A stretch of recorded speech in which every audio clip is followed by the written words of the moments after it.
সুপ্রিয় শ্রোতা, গল্প পাঠের আসর চ্যানেলে শুনতে যাচ্ছেন সুনীল গঙ্গোপাধ্যায় রচিত একা এবং কয়েকজন উপন্যাসটির তৃতীয় পর্ব। আমি ওয়ারা করিম, সাথে থাকুন। ভালো করে ভেবে দেখতে গেলে প্রত্যেক মানুষেরই জন্মের পেছনে একটা করে রোমহর্ষক গল্প আছে, যে উৎকণ্ঠা, উদ্বেগ, অনিশ্চয়তা প্রতিটি জন্মকেই ঘিরে থাকে। তার সঙ্গে তুলনা চলে আর কিসের? একজন নারীর সারা জীবনে মোট 400 বার মাসিক হয়, অর্থাৎ সেই নারী তার জীবনে 400 বার সন্তান জন্ম দেবার জন্য তৈরি হয়ে থাকে। একটি পুরুষ তো প্রতিদিনই লক্ষ লক্ষ স্পার্ম উৎপাদন করতে পারে। সে লক্ষ অজুতের মধ্যে কখন একটি মাত্র গিয়ে ঠিক মিশ খাবে একটি নারীর গর্ভের ডিমে। তারপর শুরু হবে আরেকটি নতুন প্রাণের ইতিহাস। এই মিলন কখনো ফলপ্রসূ নাও হতে পারে। অনেক দম্পতি বিনষ্ট হয়ে যায়। সেসব বাধা পেরিয়ে গেলেও তারপরেও চলবে 9-10 মাস প্রতীক্ষা। আতুর ঘর বা হাসপাতাল বা নার্সিং হোমের দরজার বাইরে শঙ্কাতুর পিতার পায়চারি। একটি সম্ভাবনাকে গর্ভে ধারণ করে করে সহ্যের শেষ সীমায় আসা ভাবী মাতার মুখ। তখনও কেউ বলতে পারে না, আজ পর্যন্ত বিজ্ঞানও সঠিকভাবে বলতে পারেনি এর পরের মুহূর্তেই যে জন্ম নিতে যাচ্ছে সে একটি ছেলে না মেয়ে। আমাদের মনে পড়ে না যে আমাদেরও জন্ম এইভাবে। এই নানা আস্ফালনময় জীবনের মাঝখানে হঠাৎ এই কথাটা মনে পড়লে হাসি পাবেই। এই বায়োলজিক্যাল জন্মের আগে থেকেই কাহিনী দানা বাঁধে। একজন পুরুষের সঙ্গে একজন নারীর বিয়ের সব ঠিকঠাক। হঠাৎ জানা গেল পাত্রীপক্ষের বংশের একটু খুঁত আছে।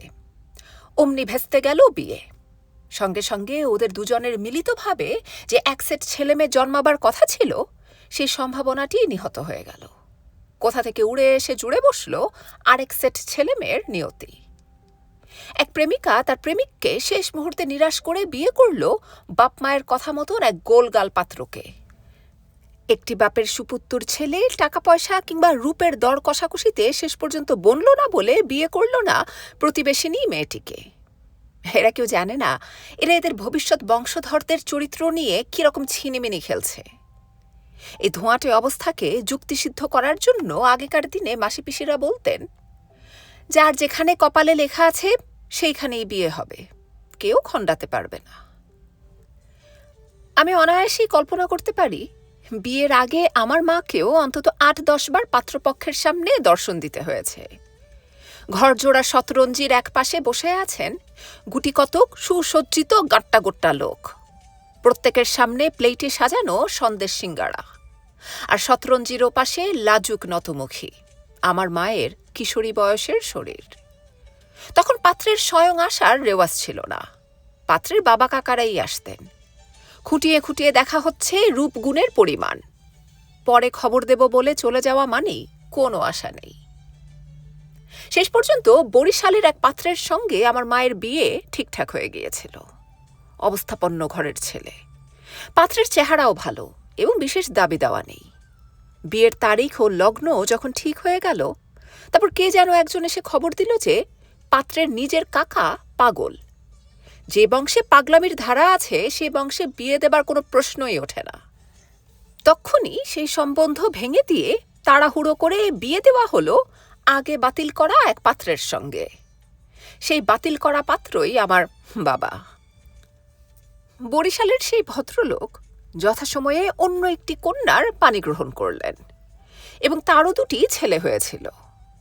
আশ্চর্যের ব্যাপার, ভদ্রলোক পরিণত বয়সে সত্যিই পাগল হয়ে গিয়েছিলেন। তার ছেলে 2টিও পাগল কিনা খোঁজ পায়নি। আমাদের যে আত্মীয়টি শেষ মুহূর্তে খবর এনে আমার মাকে বাঁচিয়েছিলেন, তিনি যদি না আসতেন বা ওই খবরটা না পেতেন, তা আমার হওয়ার কথা ছিল ওই পাগল পিতার সন্তান, এবং হয়তো এতদিনে আমিও পাগলামির পথে। একা ঘরে এসব ভাবতে ভাবতে আমি হেসে ফেলি। আমাদের গোটা রঞ্জন বংশের জন্মই একটা হাস্যকর ঘটনা থেকে। আমাদের বাড়ির পুরুষদের সকলেরই নামের মাঝখানে রঞ্জন শব্দটা আছে। যেমন আমার বাবার নাম চিররঞ্জন, আমার জ্যাঠামশায়ের নাম প্রিয়রঞ্জন ইত্যাদি। আমার ঠাকুরদার নাম শারদারঞ্জন মুখোপাধ্যায়। এই শারদারঞ্জন নামের মানুষটির জীবন কাহিনী কিরকম আলোচনা করা যাক। শারদারঞ্জন পণ্ডিত ছিলেন না, বিশেষ লেখাপড়া করেননি। পারিপার্শ্বিক সাক্ষ্য প্রমাণ থেকে সেটা জানা যায়। কিন্তু ব্রাহ্মণ বংশে জন্ম, কিছু সংস্কৃত শ্লোক ছেলেবেলা থেকেই শুনে শুনে শিখেছিলেন। সেইগুলি স্থানে অস্থানে আউড়ে পণ্ডিতির ভান করতেন। শারদারঞ্জন মূলত পূর্ববঙ্গের অধিবাসী নন। পূর্ববঙ্গে একসময় ব্রাহ্মণের আমদানি করা হতো। স্থানীয় কায়স্থ ও বৈশ্য সম্প্রদায় নিজেদের ধনাঢ্যতা ও আর্জওয়ানা জাহির করার জন্য স্বগ্রামে একটি মন্দির প্রতিষ্ঠা করে বাইরে থেকে পুরুত আনাতেন। আমাদের কুলগোত্র পরিচয়ে দেখা যায় আমাদের খড়দা মেল, অর্থাৎ কলকাতার কাছাকাছি খড়দা অঞ্চলে আমাদের পূর্বপুরুষদের বাড়ি ছিল। অনেকে যেমন দার্জিলিংয়ে বেড়াতে গিয়ে একজন নেপালি চাকর সঙ্গে নিয়ে ফিরে আসে, সেই রকমভাবেই বিক্রমপুরের রায়রা কলকাতা থেকে শারদারঞ্জনের বাবা অঘরনাথকে পূর্ববঙ্গে নিয়ে যান। খড়দা থাকার সময় অঘরনাথের জীবিকা কি ছিল আমি জানি না, তবে পূর্ববঙ্গে এসে তার প্রধান জীবিকা হয় বিয়ে করা। মোটমাট ৩৭টি বিয়ে তিনি করে উঠতে পেরেছিলেন। আরও বেশি যে পারেননি তার কারণ অঘরনাথ দীর্ঘজীবী হননি। ৩৭টি বিবাহের ফলে মোট ৮০-৯০টি ছেলে মেয়ের একটি বিশাল বংশ তিনি গোটা পূব বাংলায় ছড়িয়ে দিয়েছিলেন। মাত্র ১১০ বছর আগেকার ঘটনা। এদিকে জোড়াসাঁকোয় রবীন্দ্রনাথ ঠাকুর তখন সদ্য জন্মেছেন এবং বিদ্যাসাগর মশাই বেদান্ত যে ভ্রান্ত দর্শন এই কথা বলে দেওয়ায় নানান শত্রুর হাতে নাস্তানাবুদ হচ্ছেন। কোন সন্তানটি পুত্র হবে কোনটি কন্যা তা আগে থেকে ঠিক করার কোনো উপায় নেই। তবুও সব দেশেই নারী পুরুষের সংখ্যায় একটা মোটামুটি সমতা থাকে, খুব একটা হেরফের হয় না। কোনো কারণে কোনো দেশে পুরুষের সংখ্যা অকস্মাৎ কমে যেতে পারে, যেমন হয়েছিল দ্বিতীয় মহাযুদ্ধ পরবর্তী জার্মানিতে। সেরকম কোনো কারণেই কি গত শতাব্দীতে বাংলাদেশের পুরুষের সংখ্যা কমে গিয়ে বহু বিবাহের এমন পসার জমেছিল? হিন্দু এবং মুসলমান উভয় সমাজেই অরক্ষণীয়া মেয়ের সংখ্যা বেড়ে গিয়েছিল অনেক। সাধারণভাবে যেসব মেয়ের বিয়ে হবার কোনো উপায় ছিল না, সেই সব মেয়েকে ব্যবসায়ীরা নৌকো ভরে নিয়ে গিয়ে চালান করত অন্যত্র। গ্রামের নদীর ঘাটে নিয়মিত এসে ভিড়ত সেই সব নৌকো, প্রকাশ্যে মেয়ে চালান হতো। ওইসব মেয়েদের বলা হতো ভরার মেয়ে, তাদের কোনো জাত নেই। এই উপায়ে মুসলমান মেয়ের সঙ্গে হিন্দুর বিয়ে হয়ে গেছে এবং বিপরীত। হিন্দু বাড়ির নতুন বউ লাউকে কদু বলায় হুলস্থুল পড়ে গেছে, এরকম গল্পও আছে। অথচ রাজা মহারাজা কিংবা নবাব বাদশা ছাড়া সাধারণ মানুষের মধ্যে বহু বিবাহের প্রচলন কোনো কালেই ছিল না আমাদের দেশে। ইতিহাস পুরাণে সেরকম বিশেষ নজির নেই। এমনকি ব্রাহ্মণ পণ্ডিত বা ভোগবিলাসী ঋষিরাও একদার। একমাত্র যাজ্ঞবল্কেরই ২ স্ত্রী দেখতে পাচ্ছি।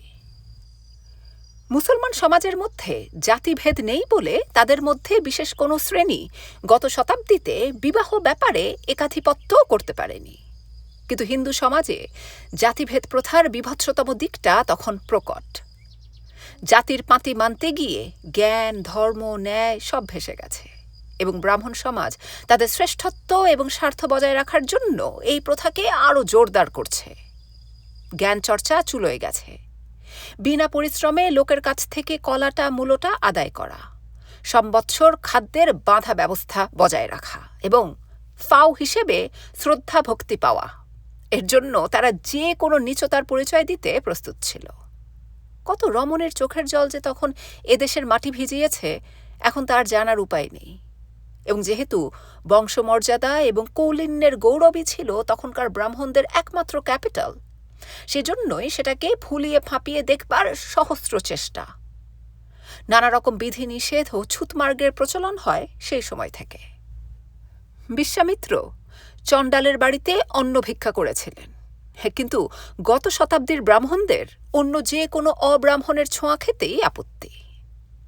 অধিকাংশ উপাধ্যায়রাই যে সেন আমলে এফিডেভিট করা ব্রাহ্মণ, সেই তথ্য গোপন ছিল।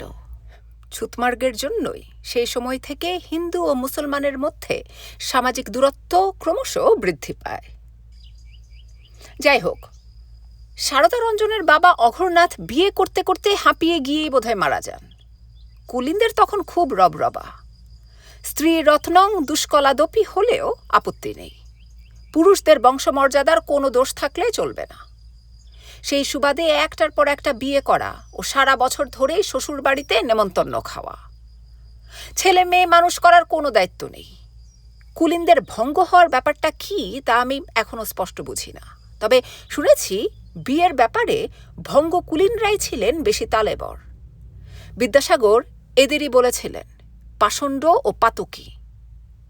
এইরকমই এক ভঙ্গ কুলিনকে একসময় জিজ্ঞেস করা হয়েছিল, আপনার তো এতগুলো শ্বশুরবাড়ি, সব জায়গায় যাওয়া হয়? তিনি বলেছিলেন, যেখানে ভিজিটের টাকা পাই সেখানেই যাই। অঘোরনাথের বহু সংখ্যক ছেলেমেয়ের মধ্যে অন্যতম সারদারঞ্জন নিজেই নিজের পথ দেখে নেন। 16 বছর বয়সে তিনি ফরিদপুরের ফুলবাড়ি নামের ছোট শহরের এক কন্যা দায়গ্রস্ত পিতাকে উদ্ধার করেন এবং যৌতুক বাবদ সেখানে একখণ্ড জমি আদায় করেন। ছোট্ট বাড়ি তুলে তিনি নিজের বংশ স্থাপন করলেন। সারদারঞ্জনও পরপর বিয়ে করে জীবন কাটিয়ে দিবেন ভেবেছিলেন সম্ভবত, কারণ তার আর কোনো জীবিকা ছিল না। কিন্তু 3টি মাত্র বিয়ে করেই তিনি হঠাৎ থেমে যেতে বাধ্য হলেন। ততদিনে যুগের হাওয়া পাল্টাতে আরম্ভ করেছে এবং আমার বাবা যে মাত্র একটি বিয়ে করেছিলেন এটা একটি বৈপ্লবিক ঘটনার মতন। অঘোরনাথের কাল থেকে আমার বাবা চিররঞ্জনের কাল, মাত্র 60-70 বছরের মধ্যে এই রীতির পরিবর্তন। একে ইংরেজি শিক্ষার কুফল ছাড়া আর কি বলা যায়? তাছাড়া বীরসিংহ গ্রামের সে খর্বকায় ব্রাহ্মণ বিধবা বিবাহ আইন সিদ্ধ করার পর বহু বিবাহ বন্ধ করার জন্যেও উঠে পড়ে লেগেছিলেন। বাংলার বিভিন্ন জেলায় এক একজন কীর্তিমান পুরুষের 1 ডজন 2 ডজন স্ত্রীর সংখ্যাও তিনি প্রকাশ করে দিয়েছিলেন এবং বৃদ্ধ বয়সে একটি কিশোরী কন্যার পানি গ্রহণের অপরাধের জন্য তিনি তার শ্রদ্ধেয় শিক্ষকেরও মুখ দর্শন করতে চাননি। এই গল্প একসময় সারা দেশে ছড়িয়ে গিয়েছিল। বরিশাল জেলায় কলমকাটি গ্রামের ঈশ্বরচন্দ্র মুখুজ্জের 55 বছর বয়সেই স্ত্রীর সংখ্যা ছিল 107। সেই তুলনায় সারদারঞ্জনের বাবা অঘোরনাথ তো ছেলে খেলা করেছেন মাত্র। লোকে বলে 2টি বিয়ে করে সারদারঞ্জনের আশ মিটে গিয়েছিল। তার 2 স্ত্রী তখন একই বাড়িতে। তখন বিয়ে করে বউকে বাপের বাড়ি ফেলে রাখার নিয়মটি আস্তে আস্তে অপসৃত হচ্ছে। নেহাত ধনীরা ছাড়া অন্য সাধারণ গৃহস্থ মেয়ের বিয়ে দেবার পর সাধ্যমতন বস্ত্র অলংকার দিয়ে তাকে শ্বশুরের ভিটেই পৌঁছে দিয়ে যায়। তারপর তার ভাগ্য সে বুঝুক। 1277 সালে আরেকটা ব্যাপার হয়ে গেল। ব্রাহ্মণ সমাজে প্রায় বজ্রপাতের মতো ঘটনা বলা যেতে পারে। লক্ষ্মীনারায়ণ মুখুজ্জে নামক এক কুলীন মাত্র 6টি বিয়ে করেছিলেন। তার এক স্ত্রী কৃষ্ণমণি ভারী দুঃসাহসিনী। স্বামী তাকে নেয় না, এই জন্যে খোরপোশের দাবিতে তিনি আদালতে মামলা করে দিলেন। এমন কথা কেউ কখনো শোনেনি। আদালতে সাহেব হাকিমের সামনে লক্ষ্মীনারায়ণ মুখুজ্জে বলল, হিন্দু শাস্ত্র অনুসারে বউদের ভরণ পোষণের দায়িত্ব কুলিনদের থাকে না। তাছাড়া আমার এতগুলো বউ, সবাইকে আমি খাওয়াবো কি করে? জজ নরম্যান সাহেব বললেন, খাওয়াতে পারবে না তো বিয়ে করেছিলে কেন? এখন জেলে যাও। বাড়িতে একই সঙ্গে 2 স্ত্রীকে নিয়ে সারদারঞ্জন বেশ মুশকিলে পড়েছিলেন। ঝগড়াঝাটির চোটে বাড়িতে কাকচিল বসতে পারে না। মাঝে মাঝে বৈরাগ্যেরও উদয় হয় সারদারঞ্জনের মনে। টাকা পয়সারও খুব টানাটানি। ফুলবাড়িতে তার প্রথম শ্বশুর মারা গেছেন। শ্যালকরা উপরহস্ত হয় না। স্বল্পবিদ্যা সম্বল করে সারদারঞ্জন একটি পাঠশালা খুলেছেন। তাতেও বিশেষ আয় নেই। সারদারঞ্জনের প্রথম পক্ষের বিয়েতে কোনো সন্তান হয়নি। সেই স্ত্রী বাঁজা ও সাংঘাতিক ভালো স্বাস্থ্য এবং দারুণ মুখরা। দ্বিতীয় বিয়েতে 2টি মেয়ে ও একটি ছেলে। এই ছেলেটি ছিল সারদারঞ্জনের নয়নের মণি। সারদারঞ্জন ছেলেটিকে এক মুহূর্তের জন্যেও চোখের আড়াল করতেন না। তার নাম ছিল বিশ্বরঞ্জন, ডাকনাম বিশু। চেহারাটাও খুব ফুটফুটে। এই ছেলেটির একবার কঠিন অসুখ হয়েছিল। বিবরণ শুনে মনে হয় টাইফয়েড। তার সোনার বর্ণ কালি হয়ে যায়, শরীর মিশে যায় বিছানার সঙ্গে। শ্রবণ শক্তিও নষ্ট হয়ে গিয়েছিল। বিশু বিশু বলে ডাকলেও সাড়া দিত না।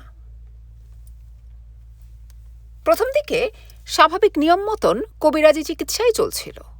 তাতে কোনো ফল দেখা যাচ্ছিল না। অ্যালোপ্যাথিক চিকিৎসা তখন সদ্য গ্রামাঞ্চলে ঢুকছে।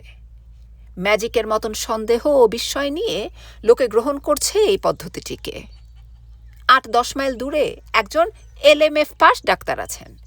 তাকে কল দিয়ে আনা হলো এবং তার ওষুধে 2-1 দিনের মধ্যে রোগীর কিছুটা উন্নতি প্রত্যক্ষ করা গেল।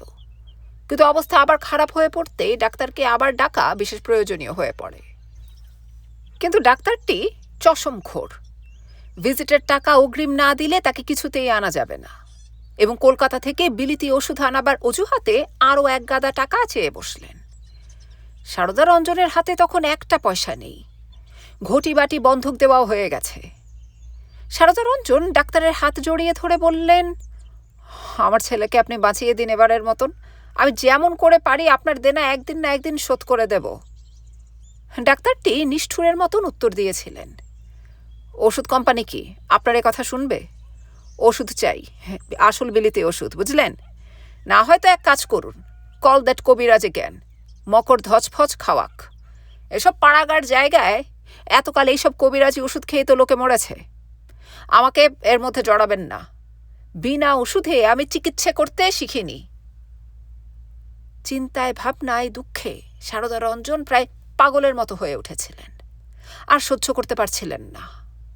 নতুন বৈশ্যযুগ এসেছে, কিন্তু সারদা রঞ্জন টাকা রোজগারের কোনো উপায় শেখেননি। শেষ পর্যন্ত কোনো রকম দিশা না পেয়ে তিনি গৃহত্যাগ করলেন। রুগ্ন ছেলে, অনহুরা 2 কন্যা ও 2 স্ত্রীকে অসহায় অবস্থায় ফেলে রেখে নিরুদ্দেশ হয়ে গেলেন সারদা রঞ্জন। ফিরে এলেন 8 দিন বাদে। নদীর ঘাটে সারদা রঞ্জনের নৌকো লাগতেই পাড়া শুদ্ধ লোক সেখানে ছুটে গিয়েছিল মজা দেখতে। কেননা সারদা রঞ্জন নৌকো থেকে নামলেন বরের বেশে, পেছনে লাল চেলি পরা একটি 13 বছরের মেয়ে। মস্ত বড় ঘোমটায় তার মুখ দেখা যায় না। বিস্তর পোটলাপুটলি সঙ্গে নিয়ে আরও 2টি লোকও এসেছে। উপায়ন্তর না দেখে অর্থ সংগ্রহের একমাত্র রাস্তা হিসেবে সারদা রঞ্জন ঝটিতি আরেকটি বিয়ে করে এসেছেন। সম্ভবত কথাবার্তা আগে থেকেই চলছিল। এতদিন সারদা রঞ্জন রাজি হননি। হঠাৎ মনস্থির করেই নিকটতম লগ্নে বিয়ে করে ফেলেছেন, শুধু পণের টাকাটা পাবার জন্য। শোভাযাত্রা সহকারে নদীর ঘাট থেকে এসে সারদা রঞ্জন যখন নিজের বাড়ির চৌহদ্দিতে পা দিলেন, তার কয়েক ঘন্টা আগে প্রতিবেশীরা তার ছেলেকে পুড়িয়ে এসেছে। সারদা রঞ্জনকে দেখেই 2 স্ত্রী আর্তনাদ ও গালাগালি করতে করতে মাটিতে আছড়ে পড়ে। নতুন বউ ভ্যাবাচাকা খেয়ে দাঁড়িয়ে রইল উঠোনের মাঝখানে। ওই উটকো ও মোটেই প্রকৃষ্টভাবে আনয়ন করা হয়নি যাকে, সেই নবপরিণীতা মেয়েটি আমার আপন ঠাকুমা। তৃতীয় বিবাহের পর সারদা রঞ্জনের ভাগ্য অনেকটাই ফিরে যায়। ছেলের শোক ভুলতে কিছুটা সময় লেগেছিল, তবে নতুন বউ এসেই অতি দ্রুত 2টি পুত্র সন্তান উপহার দিলেন। তারপর একটি মেয়ে, আবার 2টি ছেলে। সবচেয়ে ছোট ছেলেটির মুখ চোখ অবিকল সারদা রঞ্জনের সে প্রথম মরা ছেলের মতন, যার চিকিৎসার কারণে এই বিয়ে। লোকে বলাবলি করতে লাগল, সেই ছেলেই আবার তার বাবার কাছে ফিরে এসেছেন। একেই বলে মহামায়ার খেলা। সেই ছেলেরও নাম রাখা হলো বিশ্বরঞ্জন, কিন্তু ডাকনাম বিশুর বদলে রঞ্জু। ডাক্তারের খরচ জোটাতে না পারার জন্যই প্রথম বিশ্বরঞ্জন মারা গিয়েছিল। তাই সারদা রঞ্জন ঘোষণা করলেন এই কনিষ্ঠ ছেলেকে তিনি ডাক্তারি পড়াবেন। ঢাকায় তখন মেডিকেল কলেজ হয়ে গেছে, সেখান থেকে পাশ করিয়ে এনে দেশের বাড়িতে প্রতিষ্ঠিত করাবেন ডাক্তার ছেলেকে। গ্রাম গ্রামান্তর থেকে লোকেরা এসে তাঁর বাড়িতে ধর্ণা দেবে। তৃতীয় বিবাহের টাকা থেকেই সারদা রঞ্জন কিছু ধান জমি কিনেছিলেন, রায়তদের দিয়ে চাষ করাচ্ছিলেন। হঠাৎ কে যেন একজন বুদ্ধি দিল, ওই নাবাল জমিতে ধান চাষ করে তেমন লাভ নেই, বিঘে প্রতি 5-6 মণ ধান হয় মাত্র, বরং ওখানে পাট লাগানো হোক। পাটের দাম ক্রমশ চড়ছে, জাপানিরা নাকি পাট দিয়ে জামা কাপড় পর্যন্ত বানাবে। পাট কাটা হয়ে গেলে সেই সময়টায় খেসারির ডাল। অলস ব্রাহ্মণ হলেও সারদা রঞ্জনের কিছু পাটোয়ারি বুদ্ধি ছিল নিশ্চয়ই, কেননা ধান চাষের চিরাচরিত ব্যবস্থা ছেড়ে তিনি পাটের দিকেই ঝুঁকলেন এবং অবিলম্বে সচ্ছলতার মুখ দেখলেন। তার পাঠশালাটিও ধীরে ধীরে বড় হচ্ছিল। কিছুদিনের মধ্যেই তিনি গণ্যমান্য ব্যক্তিদের অন্যতম হয়ে উঠলেন এবং স্থানে অস্থানে ভুল সংস্কৃত শাস্ত্রের বচন উদ্ধার করে নানা সামাজিক বিষয়ে ফতোয়া জারি করতে লাগলেন। আমার ৩ ঠাকুমার মধ্যে অপুত্রক বড় ঠাকুমা বেঁচে ছিলেন অনেক দিন। মেজ ঠাকুমা তার প্রাণাধিক পুত্রের মৃত্যুর কিছুদিন পরেই মারা যান। ছোট ঠাকুমা বা আমার আপন ঠাকুমার নাম ছিল মেঘমালা। ছোট্টখাট্ট চেহারা, কথা বলতেন কম, সারা বাড়িতে তুরতুর করে ঘুরে বেড়াতেন। এক সংকটজনক অবস্থায় তিনি এ বাড়ির বউ হয়ে এসেছিলেন। বুঝেছিলেন তার একমাত্র কাজ হচ্ছে মুখ বুজে বাড়ির সকলের সেবা করে যাওয়া। তার বাবা মা মারা গিয়েছিলেন অনেক ছোট বয়সে। ভাইদের সংসারে মানুষ, বৌদিদের লাথি ঝাঁটা খাওয়া অভ্যেস হয়ে গিয়েছিল। তখনকার দিনে শাশুড়ির হাতে বউরা যেমন অত্যাচারিত হতেন, বউরাও তেমনি তার শোধ তুলে নিতেন ননদের ওপর অত্যাচার করে। পুরুষদের বিরুদ্ধে মেয়েরা তো কখনো একজোট হয়ে দাঁড়াতে পারে না। অধিকাংশ ক্ষেত্রে মেয়ে মানুষই হয় মেয়ে মানুষের সবচেয়ে বড় শত্রু। ভাইরা তাই তাড়াতাড়ি করে কোনো ক্রমে মেঘমালার বিয়ে দিয়ে পার করে দেয়। বড় ঠাকুমা ও মেজর মধ্যে খুব ঝগড়াঝাঁটি হলেও বড় ঠাকুমার সঙ্গে ছোট ঠাকুমার কখনো সেরকম কিছু হয়নি। পুত্রহীনা অসহায় বড় ঠাকুমা মনে মনে জানতেন যে এ সংসারে তার কোনো অধিকারই নেই। সেজন্যই জোর করে অধিকার প্রতিষ্ঠার প্রাণপণ চেষ্টা করতেন। চিৎকার করে, ধমকে, ভয় দেখিয়ে তিনি মাথায় করে রাখতেন সারা বাড়ি। বাসনপত্র আছড়ে আছড়ে ফেলতেন মাটিতে, রান্নাঘর থেকে চেলা কাঠ ছুঁড়ে মারতেন উঠোনে। বাড়ি শুদ্ধ সবাই সব সময় তটস্থ। ছোট ঠাকুমা একদিনও গলা উঁচু করে একটাও কথা বলেনি, বরং পোষা বেড়ালটির মতন সব সময় ঘুরঘুর করতেন বড় জায়ের পায়ে পায়ে। সুযোগ পেলেই এটা সেটা খাবার জিনিস এগিয়ে দিতেন তার মুখের সামনে, এবং নিজের সন্তানদেরও এক এক করে তুলে দিয়েছিলেন বড় জায়ের হাতে। বড় ঠাকুমা সতীনের ছেলেদের উঠোনে শুইয়ে জবে করে সর্ষের তেল মাখাতেন সারা শরীরে। পুকুরে নিয়ে ঠান্ডা জলেও চান করাতেন জোর করে। গামছা দিয়ে গা ঘষে ঘষে ছাল চামড়া প্রায় তুলে দিতেন। খাবার খেতে বসে কেউ এক কণা খাবার ফেললেও তিনি কান ধরে থাপ্পড় কষাতেন ঠাস ঠাস করে। স্কুল থেকে ফিরতে যদি কেউ একটুও দেরি করত, তিনি সদর দরজার কাছে কোমরে হাত দিয়ে দাঁড়িয়ে থাকতেন রণরঙ্গিনী মূর্তিতে। তাদের ঘুম পাড়াবার সময় পিঠে জোরে চাপড় মারতেন, এমন জোরে যে ধূপধাপ শব্দ শোনা যেত অনেক দূর থেকে। মেঘমালা কোনোদিন এসব নিয়ে একটুও মাথা ঘামাননি, কিন্তু পাড়া প্রতিবেশীরা কেউ কোনোদিন যদি বলে ফেলত ও বাড়ির বড় বউ সতীনের ছেলে মেয়েগুলোকে কষ্ট দেয়, তাহলেই ঝগড়া করার বদলে কেঁদে ফেলতেন বড় ঠাকুমা। ওহ, সে কি কান্না!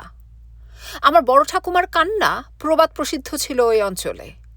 একবার শুরু করলে ৩-৪ ঘন্টার আগে থামতেন না। চিৎকার করে আদিবাসীদের ধর্মীয় প্রার্থনার চেয়েও তীব্র স্বরে তিনি যেন তার ভেতরের কোনো শারীরিক কষ্টের কথা জানাতেন। চেঁচাতে চেঁচাতে দম বন্ধ হয়ে আসতো প্রায়। তিনি নদীর পাড়ে গিয়ে একলা একলা চিৎকার করে কাঁদতেন, যেন ওই নদীর মধ্য থেকে কোনো দেবতা এসে তার দুঃখ দূর করবেন। আমাদের বাড়ির পেছনের জঙ্গলে গিয়ে কাঁদতেন, যেন অরণ্য থেকে আসবে তার উদ্ধারকারী। সেই সময় সারদা রঞ্জন তার ধারে কাছে গেলে বড় ঠাকুমা বোধহয় রাগের চোটে তাকে ছিঁড়ে খুঁটে ফেলতেন। শুধুমাত্র মেঘমালাই শেষ পর্যন্ত তাকে ভোলাতে পারতেন। ছেলে মেয়েদের হাত ধরে গিয়ে পড়তেন তার পায়ে। তার কিছুক্ষণ পর আলুথালু চুল, উদ্ভ্রান্ত মুখ বড় ঠাকুমাকে সবাই টানতে টানতে নিয়ে আসতো বাড়িতে। আমার বাবা জ্যাঠামশাইরা এখনো যখন তাদের বড় মায়ের কথা বলেন, তাদের চোখে জল এসে যায়। মাতৃস্নেহের যে একটা আদিম হিংস্র রূপ আছে, ওরা শৈশবে তার স্পর্শ পেয়েছিলেন। সারদা রঞ্জনের তখন বেশ সুসময় চলছে। আর্থিক দুরবস্থা ঘুচেছে, বাড়ি ভর্তি ছেলে মেয়ে, তারা পড়াশুনোতেও মোটামুটি ভালো। আমার জ্যাঠামশাই প্রিয়রঞ্জন জেলার মধ্যে বৃত্তি পরীক্ষায় ফার্স্ট হয়ে সবাইকে চমকে দিলেন। জেলা বোর্ডের হাই স্কুলে তার ফ্রি স্টুডেন্টশিপ জুটে গেল।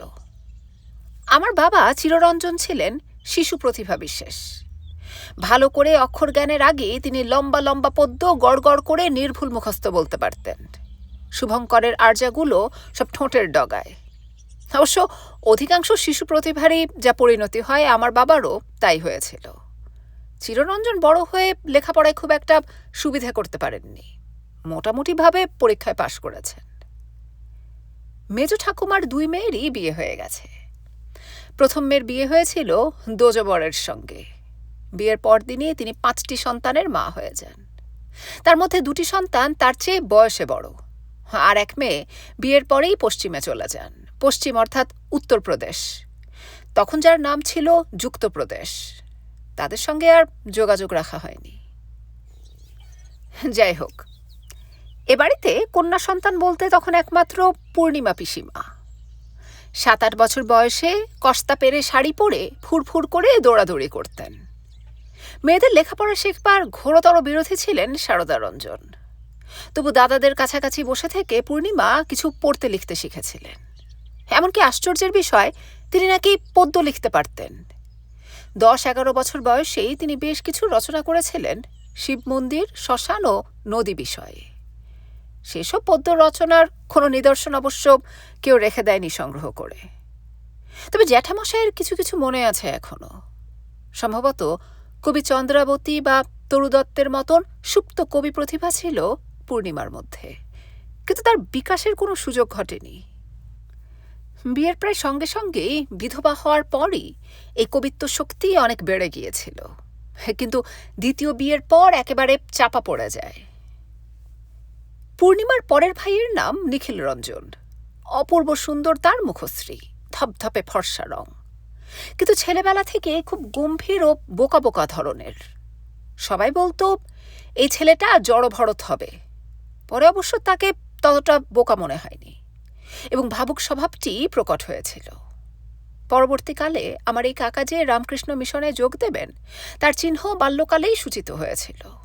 যদিও রামকৃষ্ণ মিশনে যোগ দেওয়ার সিদ্ধান্ত নেবার আগে একটি বিবাহিতা নারীর প্রেমে নিমজ্জিত হয়ে একটি ঘোরতর সামাজিক কেলেঙ্কারি প্রায় সম্পূর্ণ করে তুলেছিলেন।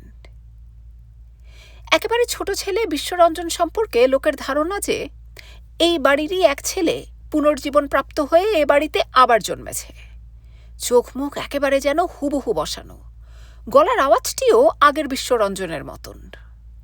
এই কুসংস্কারটি ক্রমশ বাড়ছিল এবং লোকের মুখে মুখে বেশ ছড়িয়েছিল। এই ছেলের সম্পর্কে লোকের অনেক আশা। সারদা রঞ্জন কনিষ্ঠ সন্তানটিকে সগর্বে লোকের বাড়িতে দেখাতে নিয়ে যান।